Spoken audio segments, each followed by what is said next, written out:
Welcome to my channel. My name is Gauri and I create simple content on business analysis. Today the topic that we are discussing is underlying competencies. This is your chapter 9 in the Babok version 3. It will help you for your certification, be it ECBA, CCBA, CBAP.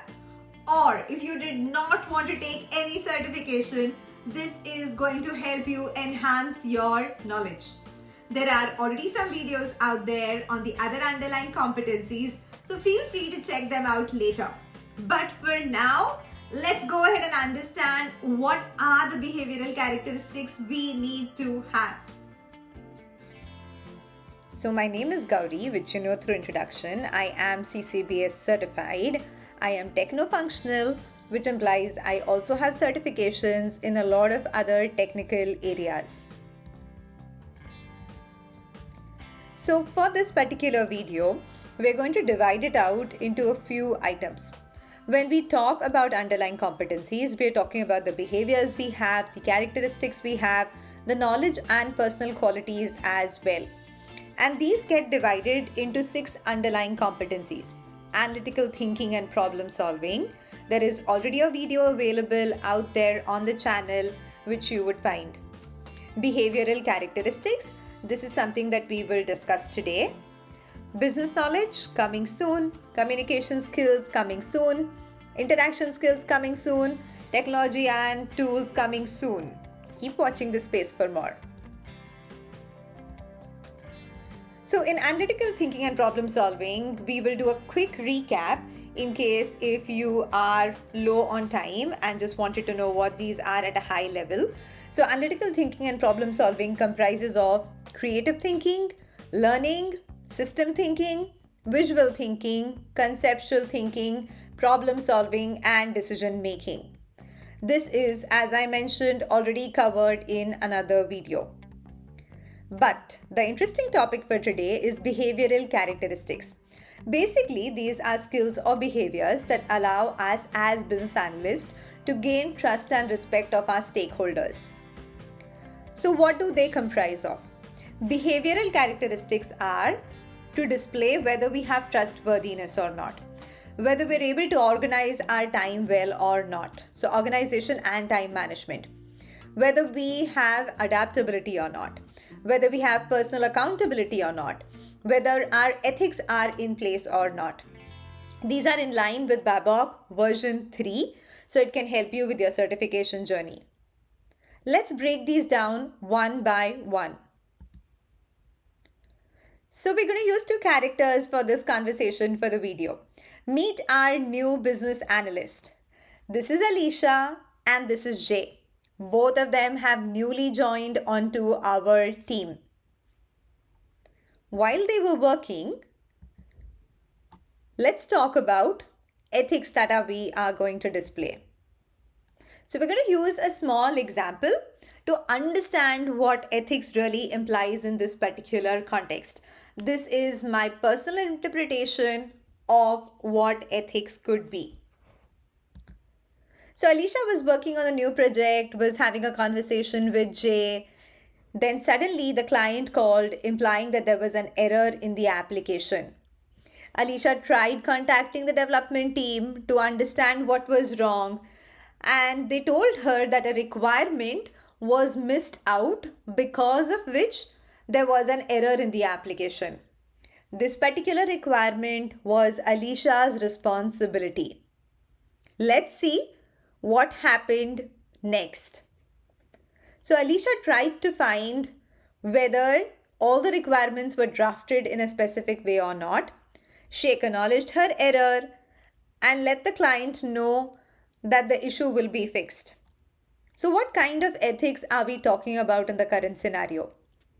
Basically, are we fair? Do we display moral behavior in the activities that we do? In this case, Alicia was very forthcoming to let the developers and the client know that it was a missed requirement from her end and same will be delivered soon. So think of it as, are you able to promptly identify and resolve ethical dilemmas? Are you transparent and fair with your decision and action? Do you make a decision considering all interest of the stakeholders? Are you able to provide a reasoning for the decisions that you have made? Are you able to clearly articulate it, understand it? Can you provide full disclosure of any conflicts of interest that arrive? And it is all about honesty of one's ability, performance, or even just accepting the responsibility for failures or errors. What do you think?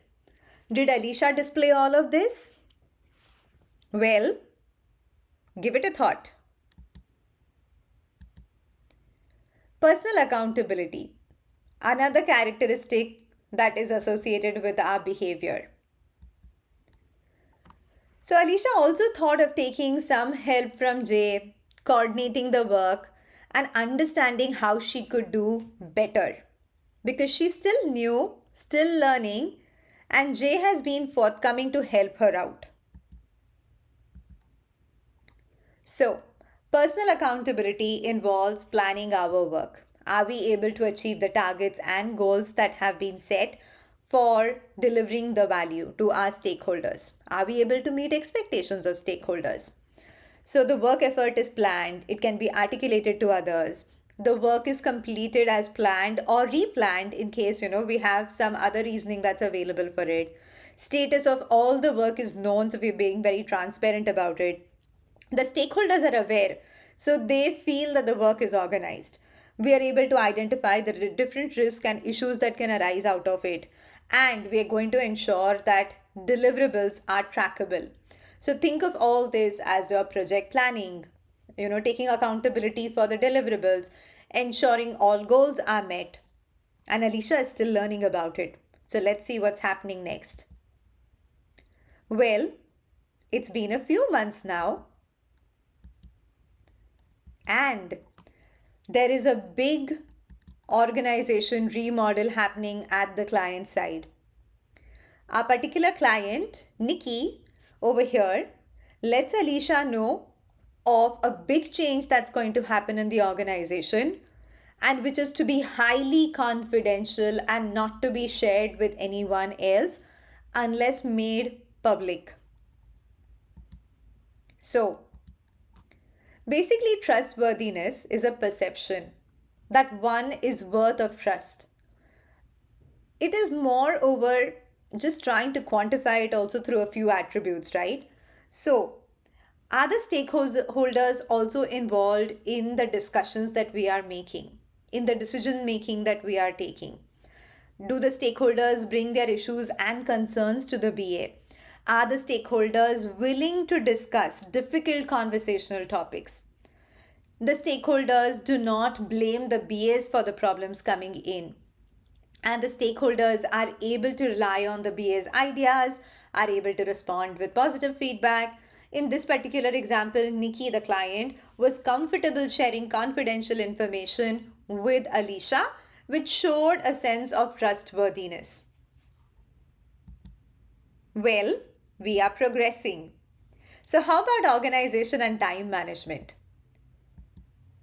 So again, there's a lot of work that's happening, lot of project plans to be made. There is documentation, everything needs to be maintained, and we are working against strict timelines. Getting difficult, we see. So what is organization and time management about? Basically, are you as a BA able to prioritize your work? Are you able to perform it efficiently and manage your time? There are short-term goals, long-term goals, action plans over there. Are you able to prioritize all of that? And then for time management, are you able to set limits on non-critical tasks, focus on the high-risk task, high-priority task, and manage it all? Typically, we will measure this by our ability to produce deliverables. Do the stakeholders feel we are on time? Are we able to communicate to our stakeholders? Is there frequent meeting or any form of communication happening? Are we completely prepared when we are getting into a meeting or a requirement workshop? Do we have all information? Are we ensuring that we are on schedule?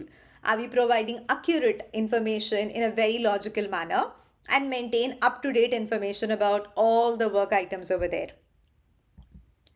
Well, that brings us to the last behavioral characteristic which we as BAs should display: adaptability. If the pandemic has taught us anything, it is that we can adapt. Same thing happened with the organization over here. This is just a depiction of Nikki and the other stakeholders out there in the mask, trying for social distancing and living their life. All of us adapted. So, knowingly or unknowingly, we all are capable of adapting. But what does that mean in terms of business analysis? Are we able to change our techniques, styles, methods, or approach? Do we have the curiosity to learn? Do we have the courage to show a different behavior and to adapt? We can see this based on, do we demonstrate courage to act differently from others? So, knowing that you're doing the right thing. Are we adapting to the changing environment? Are we valuing others' point of view? Do we have a positive attitude that we display during ambiguity or change? Basically, it's also about the willingness to learn and do something differently, acquire new knowledge that needed, accept the different kinds of changes that are needed. And all of this is going to help with our interpersonal skills as well.